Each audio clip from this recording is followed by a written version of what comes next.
শক্তিশালী রাজস্ব ব্যবস্থা করতে করদাতাদের উৎসাহিত করার নির্দেশ প্রধানমন্ত্রীর, হয়রানি বন্ধের তাগিদ। ঢাকা চট্টগ্রাম মহাসড়কে চালু হলো এআই ফাইন সিস্টেম, নিয়ম ভাঙলে ব্যবস্থা, সতর্ক করলেন স্বরাষ্ট্রমন্ত্রী। সিটি কর্পোরেশন সহ স্থানীয় সরকারের 5 নির্বাচন হবে চলতি অর্থবছরে, খরচ হবে 6,000 কোটি টাকা। শিক্ষার্থীদের বইমুখী করতে শ্রীমঙ্গলে শুরু হয়েছে ব্যতিক্রমী বই পড়া উৎসব।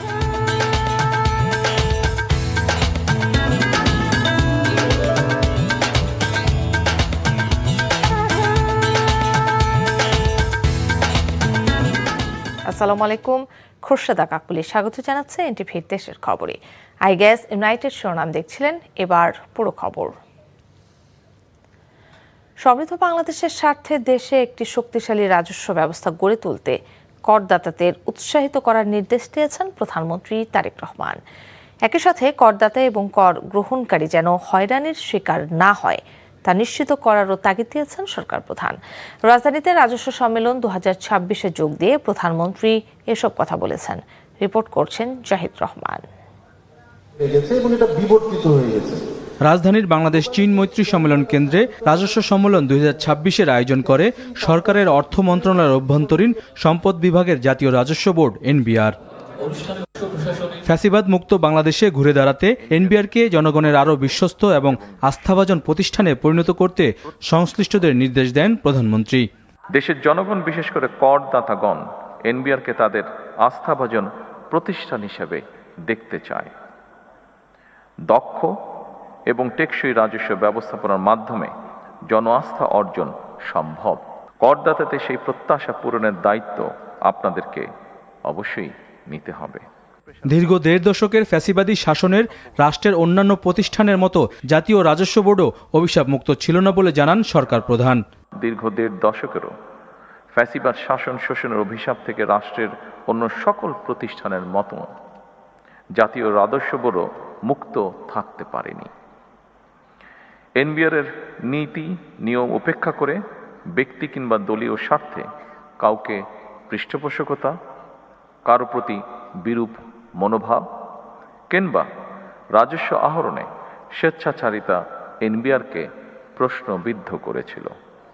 এনবিআর উপরে মানুষের আস্থা বিনষ্টের একটি অন্যতম কারণ ছিল এই বিষয়গুলো। নিয়ম মেনে কর আদায় রাষ্ট্র এবং সরকারের জন্য ইতিবাচক, এজন্য রাজস্ব আহরণকে সহজ করতে হবে বলে জানান তারেক রহমান। আধুনিক কর প্রশাসনের উদ্দেশ্য শুধুমাত্র বেশি কর আদায় নয়, বরং বেশি সংখ্যক মানুষকে স্বেচ্ছায় কর প্রদানে উৎসাহিত করা। কর ব্যবস্থাপনা কিংবা কর আদায় পদ্ধতি সহজ এবং দুর্নীতি ও হয়রানিমুক্ত হওয়া প্রয়োজন, যাতে মানুষ স্বেচ্ছাপ্রণোদিত হয়ে কর আদায় স্বাচ্ছন্দ্য বোধ করেন।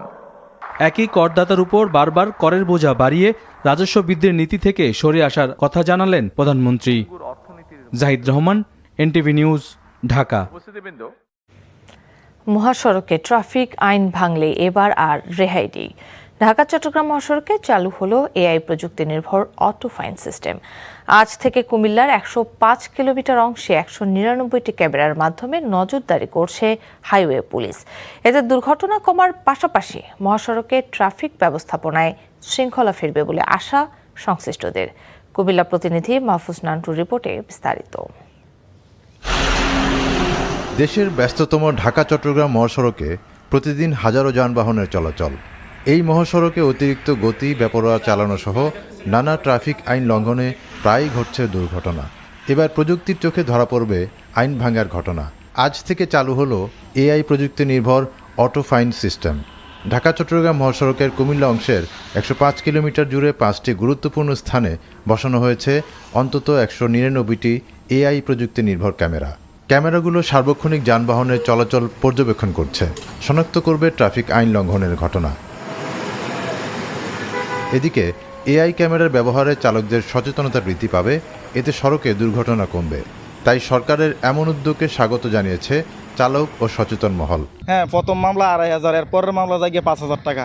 তো এটা মনে করছে মালিকেরও লস, ড্রাইভারেরও লস। তো যদি আপনার নিয়ন্ত্রণে থাকলে আপনার দেখা গেছে মামলাটা আর খাইতো না, দুর্ঘটনা থেকে মানুষ বাঁচা যাইব। স্পিডের মধ্যেই প্রতিটা ড্রাইভার তার গাড়ি চালাবে সর্বোচ্চ ওই স্পিডের মধ্যে, এবং প্রতিটা ড্রাইভারই সচেতন হবে, কারণ এই ক্যামেরার সামনে বলে ওভার স্পিডে গেলে অটোমেটিক মামলা হয়ে যাবে। এই ক্যামেরা চালু হতে আমাদের জন্য, ড্রাইভারদের জন্য সুবিধা হয়েছে, মালিক পক্ষের জন্য সুবিধা হয়েছে এবং কি পথচারীর জন্য সুবিধা হয়েছে।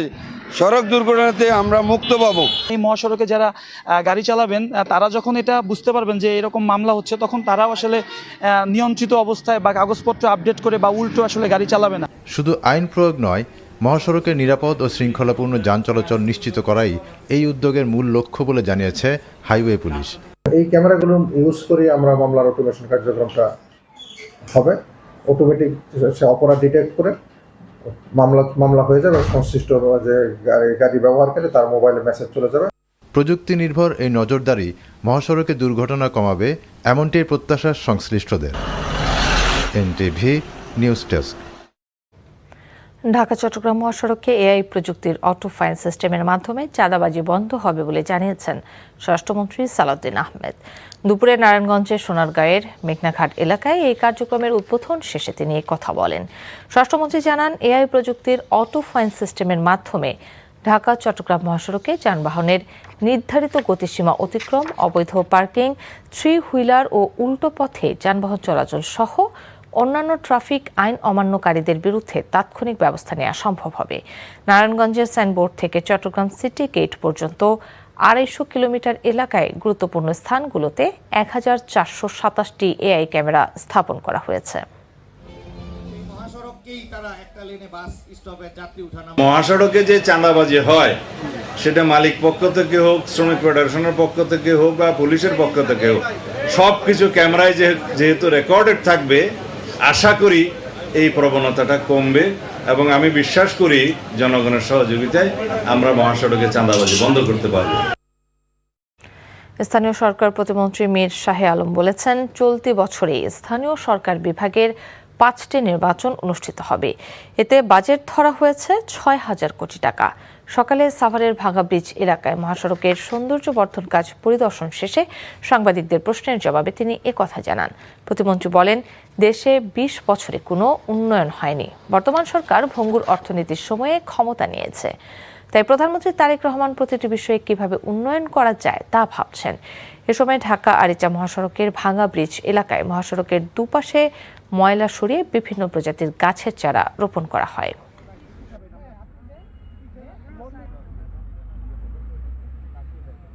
সিটি কর্পোরেশন, পৌরসভা, উপজেলা, জেলা পরিষদ ও ইউনিয়ন পরিষদ, এই 5টি নির্বাচন করতে সরকারের প্রায় 6,000 কোটি টাকার প্রয়োজন হবে।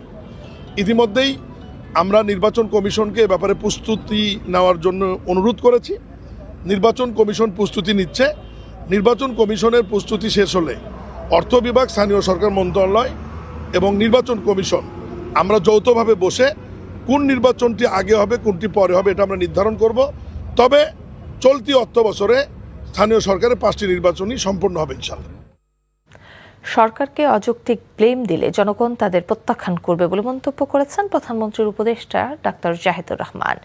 দুপুরে ময়মনসিংহে নজরুল বর্ষ উদযাপন উপলক্ষে দেশব্যাপী প্রাথমিক, কারিগরি, মাধ্যমিক বিদ্যালয়ের শিক্ষার্থীদের অংশগ্রহণে বিভাগীয় পর্যায়ে সাংস্কৃতিক প্রতিযোগিতা সুষ্ঠুভাবে বাস্তবায়নের লক্ষ্যে আয়োজিত মতবিনিময় সভায় এসব কথা বলেন তিনি। বলেন, বিরোধী দল আন্দোলন করুক, তবে প্রত্যেকটি দলের একটি ক্রেডিবিলিটি আছে, কিন্তু সরকারকে অযৌক্তিকভাবে অভিযুক্ত করে চাপ সৃষ্টি করে সচিবালয় ঘেরাও করে জনগণের দুর্ভোগ সৃষ্টি করেছে। এগুলো জনগণ দেখছে, জনগণ তাদের প্রত্যাখ্যান করবে। তিনি আরও বলেন, বিদ্যুৎ জ্বালানি সংকটে মানুষ যথেষ্ট কষ্ট পাচ্ছেন। প্রধানমন্ত্রী এজন্য দুঃখ প্রকাশ করেছেন। তারা যদি অপ্রয়োজনে অযৌক্তিকভাবে মানুষকে জনগণের সাথে আছে বলে দেখিয়ে সরকারের উপরে চাপ তৈরি করার চেষ্টা করেন, কারণ প্রতিটা আন্দোলনে তো জনদুর্ভোগ হয়। এই যে কিছুদিন আগে সচিবালয়ের সামনে তারা আসলেন, গাড়ি বন্ধ হয়ে গেল, আমি মনে করি জনগণ এগুলো রিজেক্ট করবে এবং আমরা আমাদের জায়গা থেকে যেহেতু বোঝাচ্ছি এবং চারপাশে প্রচুর ইনফরমেশন আছে। আপনি বাংলাদেশের ইন্ডিপেন্ডেন্ট যত এনার্জি এক্সপার্ট আছেন, যারা কোনো দল করেন না, আপনি তাদের যে কারো বক্তব্য খুঁজে দেখবেন। আমি নিজে দেখেছি আগ্রহ করে, কেউ সরকারকে ব্লেম করছে না, তারা ওই আগের সংকটের কথা বলছে। সুতরাং বিরোধী দল তাদের কাজ করুন। মোবাইল ফোন আসক্তি দূর করে শিক্ষার্থীদের বই মুখে করতে মৌলভীবাজারের শ্রীমঙ্গলে শুরু হয়েছে ব্যতিক্রমী বই পড়া উৎসব। স্কুল, মাদ্রাসা ও কলেজের 38টি প্রতিষ্ঠানের 25,000 শিক্ষার্থী অংশ নিচ্ছে এই উৎসবে। প্রতিদিন সকাল হলে শিক্ষা প্রতিষ্ঠানে ছুটে যাচ্ছেন আয়োজকরা। তারা শিক্ষার্থীদের হাতে তুলে দিচ্ছেন পাঠ্যক্রমের বাইরে 14 জন লেখকের বিখ্যাত সব বই। মৌলভীবাজার থেকে SM উমেদ আলীর পাঠানো রিপোর্ট। শুধু পরীক্ষায় ভালো ফল নয়, বরং একজন চিন্তাশীল, সৃজনশীল ও মানবিক মানুষ হিসেবে গড়ে তুলতে বই পড়ার কোনো বিকল্প নেই। তবে বর্তমানে মোবাইল ফোন ও ইন্টারনেট আসক্তির কারণে বই পড়তে যেন ভুলে যাচ্ছে কিশোর তরুণরা। এই বাস্তবতায় শিক্ষার্থীদের আবারও বইমুখী করতে এবং বইয়ের সঙ্গে বন্ধুত্বের সেতুবন্ধন তৈরি করতে শ্রীমঙ্গল উপজেলা প্রশাসন ও শ্রীমঙ্গল আবৃত্তি উৎসব দ্বিতীয়বারের মতো এক ব্যতিক্রমী উদ্যোগ গ্রহণ করেছে। মোবাইল থেকে বই পড়া থেকে বই থেকে বই পড়াটাকে আমি ভালো বলে মনে করি। শুধু GPA 5 বা রেজাল্ট ভালো করলেই হয় না, অনেক কিছু জানতে হয়। মোবাইলে বইটা না পড়ে সবাই চেষ্টা করবে যেন বইটা হাতে নিয়ে পড়ার, মানে এটার অনুভূতি অন্যরকম। ছেলেমেয়েরা বইয়ের প্রতি আকৃষ্ট হচ্ছে, তারা নতুন নতুন বই পড়তে চাচ্ছে এবং লাইব্রেরির প্রতি তাদের আগ্রহ বেড়ে গেছে। 3 মাস ব্যাপী বই পড়া উৎসবের এমন আয়োজন। 3টি বিভাগে মুকুল, ফুল ও ফল নামে শিক্ষার্থীদের অংশগ্রহণে 14টি বিখ্যাত বইয়ের বিভিন্ন পাঠ থেকে হবে প্রতিযোগিতা। রবীন্দ্রনাথ ঠাকুরের রাশিয়ার চিঠি আছে, কাজী নজরুল ইসলামের রাজবন্দির জবানবন্দি আছে, বিখ্যাত বিখ্যাত সব বই আছে। সবচেয়ে বড় কথা হচ্ছে বাচ্চারা যেন ভালো কাজের সাথে সংযুক্ত হয়, যেন তারা মোবাইলের স্ক্রিন থেকে সরে আসে। বই পড়ার আনন্দ ও অভ্যাস গড়ে তুলতে শ্রীমঙ্গল উপজেলার স্কুল, মাদ্রাসা ও কলেজ সহ 38টি শিক্ষা প্রতিষ্ঠানের 25,000 শিক্ষার্থী একসাথে এই বই পড়া উৎসবে অংশ নিচ্ছে। গ্রামের স্কুল থেকে শুরু করে আমাদের মাদ্রাসা থেকে শুরু করে প্রতিষ্ঠিত স্কুল সবাই একসাথে এই প্রতিযোগিতায় অংশগ্রহণ করছে এবং সকলের মধ্যে একটি স্বতঃস্ফূর্ত পরিবেশ বিরাজ করছে। প্রত্যেকটা বাচ্চা আমার কাছে মনে হচ্ছে তারা এত সপ্রতিভ এবং এই বইগুলির মধ্যে পড়ে তারা যেভাবে জ্ঞান অর্জন করবে, পাশাপাশি তাদের মধ্যে যদি একটা পাঠ্যাভ্যাস তৈরি হয়, এটাই আমার কাছে মনে হয় যে বড় একটা পাওয়া হবে। মোবাইল ও ডিজিটাল বিনোদনের এই সময় বইকে আবারও শিক্ষার্থীদের নিত্যসঙ্গী করে তুলতে এমন উদ্যোগ থেকে জ্ঞানভিত্তিক ও আলোকিত একটি নতুন প্রজন্ম গড়ে উঠবে, এমনটি প্রত্যাশা সংশ্লিষ্ট সকলের। NTV news desk. চট্টগ্রামের সীতাকুণ্ডের ভাটিয়ারীতে ফেরদৌস স্টিল শিপ ব্রেকিং ইয়ার্ডে 9 শ্রমিক নিহতের ঘটনায় দুর্ঘটনা কবলিত জাহাজটি এখনও গ্যাস মুক্ত করা যায়নি। দুর্ঘটনার কারণ অনুসন্ধানে শিল্প মন্ত্রণালয় এবং শ্রম ও কর্মসংস্থান মন্ত্রণালয় থেকে 2টি পৃথক তদন্ত কমিটি গঠিত হয়েছে। জাহাজটিকে বিষাক্ত গ্যাস মুক্ত করতে দেশীয় বেসরকারি উদ্ধারকারী প্রতিষ্ঠানের সহায়তা নেওয়া হচ্ছে বলে জানায় তদন্ত কমিটি। মঙ্গলবার সকালে শিল্প মন্ত্রণালয়ের অতিরিক্ত সচিব AKM বেঞ্জামিন রিয়াজের নেতৃত্বে 11 সদস্যের তদন্তের একটি তদন্ত কমিটি এবং শ্রম ও কর্মসংস্থান মন্ত্রণালয়ের পক্ষ থেকে 3 সদস্যের আরেকটি তদন্ত কমিটি গঠন করা হয়েছে। তদন্ত কমিটির সদস্যরা জানান, সরকার হতাহতের এই ঘটনাকে বেশ গুরুত্ব দিয়েছে। যারা নিহত ও আহত হয়েছেন তাদের জন্য ক্ষতিপূরণের ব্যবস্থা করা হয়েছে।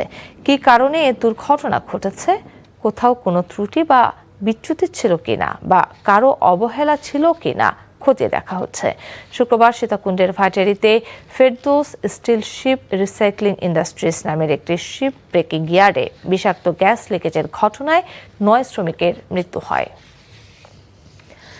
অতি প্রয়োজনীয় ওষুধের সরকারি মূল্য নিয়ন্ত্রণ ব্যবস্থা কার্যকর, যুক্তরাষ্ট্রের সঙ্গে স্বাক্ষরিত বাণিজ্য চুক্তি সংশোধন এবং টেকসই জ্বালানির নীতি বাস্তবায়নের দাবিতে বরিশালে মানববন্ধন কর্মসূচি পালন করেছে গণসংহতি আন্দোলন। দুপুরে নগরীর অশ্বিনী কুমার হল চত্বরে মানববন্ধন কর্মসূচিতে বক্তারা বলেন, ওষুধ মানুষের জীবনের সঙ্গে সরাসরি সম্পর্কিত, তাই অতি জরুরি ওষুধের দাম বাজারের উপর ছেড়ে দেওয়া যাবে না। সাধারণ মানুষের ক্রয় ক্ষমতার মধ্যে ওষুধের দাম রাখতে কার্যকর সরকারি মূল্য নিয়ন্ত্রণ ব্যবস্থা নিশ্চিত করতে হবে। এছাড়াও টেকসই জ্বালানি নীতির দাবি জানিয়ে বক্তারা বলেন, বর্তমান জ্বালানি সংকট মূলত আমদানি নির্ভর নীতির ফল। সংকট মোকাবিলায় নবায়নযোগ্য জ্বালানিতে বিনিয়োগ, সৌর ও বায়ুশক্তির বিকেন্দ্রীভূত ব্যবহার এবং দেশীয় গ্যাস অনুসন্ধান জোরদার করতে সরকারের প্রতি আহ্বান জানান বক্তারা।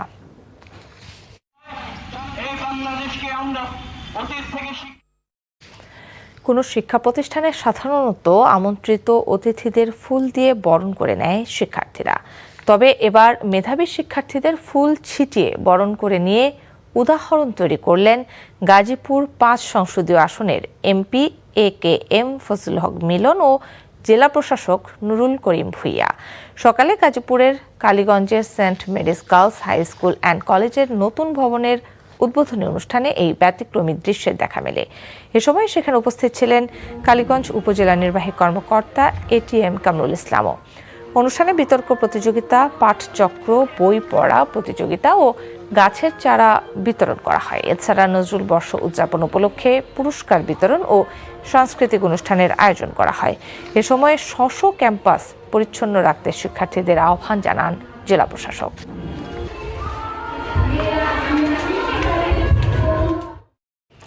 চট্টগ্রামে প্রথমবারের মতো অনুষ্ঠিত হতে যাচ্ছে 3 দিনব্যাপী চট্টগ্রাম বিল্ড এক্সপো 2026। বাংলাদেশ স্থপতি ইনস্টিটিউট চট্টগ্রাম চ্যাপ্টারের উদ্যোগে 20 আগস্ট থেকে 3 দিনব্যাপী এই এক্সপো অনুষ্ঠিত হবে। দুপুরে হোটেল রেডিসন ব্লু চট্টগ্রামে এ উপলক্ষে আয়োজিত সংবাদ সম্মেলনে একথা জানান চট্টগ্রাম বিল্ড এক্সপো 2026 সাব কমিটির আহ্বায়ক স্থপতি মোহাম্মদ মিজানুর রহমান। এ সময় সংগঠনের সাবেক চেয়ারম্যান স্থপতি Ashik Imran, Chattogram build expo 2026 sub কমিটির উপদেষ্টা স্থপতি মেহেদি ইফতিখার উপস্থিত ছিলেন। এবারের এক্সপোতে ঢাকা ও চট্টগ্রামের মোট 30টি প্রতিষ্ঠান অংশ নিচ্ছে। পাশাপাশি থাকবে পণ্য প্রদর্শন, ব্র্যান্ড অ্যাক্টিভেশন, ব্যবসায়িক যোগাযোগ এবং বিশেষজ্ঞদের অংশগ্রহণে সেমিনার ও আলোচনা। নগদ টাকার ব্যবহার কমিয়ে ডিজিটাল লেনদেন জনপ্রিয় করতে নারায়ণগঞ্জে অনুষ্ঠিত হয়েছে ক্যাশলেস নারায়ণগঞ্জ কর্মসূচি। পূবালী ব্যাংক পিএলসির উদ্যোগে শহরের শিল্পকলা একাডেমিতে আয়োজিত অনুষ্ঠানে ডিজিটাল লেনদেনের সুবিধা ও বাংলা কিউআর কোডের ব্যবহার তুলে ধরা হয়। বক্তারা বলেন, একটি বাংলা কিউআর কোডের মাধ্যমে বিভিন্ন ব্যাংক ও আর্থিক সেবায় সহজে লেনদেন করা যায়। এতে নগদ টাকা বহন ও লেনদেনের ঝুঁকি কমার পাশাপাশি সময় সাশ্রয় হয়। নগদ টাকার পরিবর্তে ডিজিটাল লেনদেনের প্রসার ঘটাতে এমন কর্মসূচি ভবিষ্যতেও অব্যাহত রাখার কথা জানিয়েছে আয়োজকরা। খাগড়াছড়িতে সড়ক দুর্ঘটনায় নিহত ও আহত 20টি পরিবারের মাঝে বাংলাদেশ সড়ক পরিবহন কর্তৃপক্ষ বিআরটিএ ট্রাস্টি বোর্ডের মঞ্জুরিকৃত 68 লাখ টাকার অনুদানের চেক বিতরণ করা হয়েছে। বিকেলে জেলা প্রশাসকের কার্যালয়ের সম্মেলন কক্ষে এ চেক বিতরণ করা হয়। অনুষ্ঠানে সড়ক দুর্ঘটনায় নিহত 12টি পরিবারকে 5 লাখ টাকা করে মোট 60 লাখ এবং আহত 8টি পরিবারকে 1 লাখ করে 8 লাখ টাকা সহ মোট 68 লাখ টাকার চেক বিতরণ করা হয়। ভবিষ্যতে সড়ক দুর্ঘটনা কমাতে সবাইকে আরও সচেতন হওয়ার আহ্বান জানান জেলা প্রশাসক মোহাম্মদ আনোয়ার সাহাদ। নিম্নচাপের প্রভাবে কক্সবাজারে গতকাল থেকে ভারী বৃষ্টিপাত ও ঝড়ো হাওয়া বয়ে যাওয়ার পাশাপাশি সমুদ্র উত্তাল থাকায় সতর্কতা সংকেত জারি করেছে আবহাওয়া অধিদপ্তর।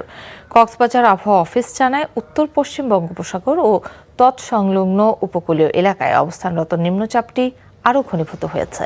এর প্রভাবে কক্সবাজার সহ দেশের সমুদ্র বন্দরগুলোতে 3 নম্বর স্থানীয় সতর্কতা সংকেত জারি করা হয়েছে। এদিকে বৈরী আবহাওয়ার কারণে সৈকতে পর্যটকদের সতর্কতার সঙ্গে গোসল করতে বলেছে লাইফগার্ড কর্মীরা। এছাড়া সমুদ্র উপকূলে অবস্থানরত সকল মাছ ধরার ট্রলারকে পরবর্তী নির্দেশ না দেওয়া পর্যন্ত গভীর সমুদ্রে না যাওয়ার জন্য বলা হয়েছে। টানা বৃষ্টিতে চট্টগ্রাম নগরের বিভিন্ন এলাকায় আবারও দেখা দিয়েছে জলাবদ্ধতা। এতে দুর্ভোগে পড়েছেন সাধারণ মানুষ, পথচারী ও শিক্ষার্থীরা। সকালের ভারী বৃষ্টিপাতে নগরীর জলাবদ্ধতা পরিস্থিতির সৃষ্টি হয়। নগরীর কাতালগঞ্জ, রাহাত্তারপুল, বাকুলিয়া, চকবাজার, নিউ মার্কেট, রিয়াজউদ্দিন বাজার, কাপাসকোলার বিভিন্ন এলাকায় কোথাও হাঁটু সমান পানি জমেছে। তবে বৃষ্টি কমে আসার সাথে সাথে সড়ক থেকে পানি সরে গেলেও নিচু এলাকার বিভিন্ন বাড়ির নিচ তলায় পানি জমে থাকায় অধিকাংশ মানুষের দুর্ভোগের দিন কাটছে। আবহাওয়া বিভাগ জানিয়েছে, বঙ্গোপসাগরের সৃষ্ট লঘুচাপের ও সক্রিয় মৌসুমী বায়ুর প্রভাবে চট্টগ্রামে আগামীকাল পর্যন্ত ভারী বৃষ্টিপাতের সম্ভাবনা আছে। এতে পাহাড় ধসের আশঙ্কাও আছে। কুষ্টিয়ায় জামায়াত ইসলাম ও গণ অধিকার পরিষদের নেতা কর্মীদের মধ্যে সংঘর্ষের ঘটনায় পৃথক 2টি মামলা দায়ের করা হয়েছে।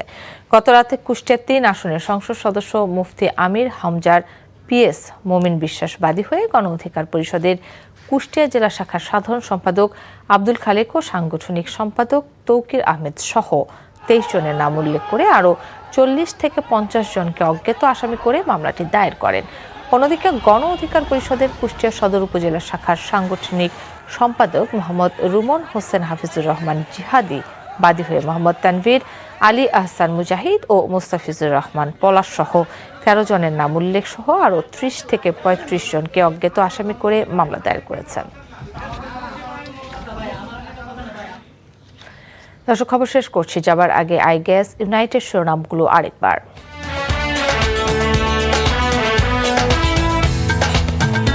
শক্তিশালী রাজস্ব ব্যবস্থা গড়তে করদাতাদের উৎসাহিত করার নির্দেশ প্রধানমন্ত্রীর, হয়রানি বন্ধে তাগিদ। ঢাকা চট্টগ্রাম মহাসড়কে চালু হলো এআই ফাইন সিস্টেম, নিয়ম ভাঙলে ব্যবস্থা, সতর্ক করলেন স্বরাষ্ট্রমন্ত্রী। সিটি কর্পোরেশন সহ স্থানীয় সরকারের ৫ নির্বাচন হবে চলতি অর্থ বছরে, খরচ হবে ৬,০০০ কোটি টাকা। শিক্ষার্থীদের বইমুখী করতে শ্রীমঙ্গলে শুরু হয়েছে ব্যতিক্রমী বই পড়া উৎসব।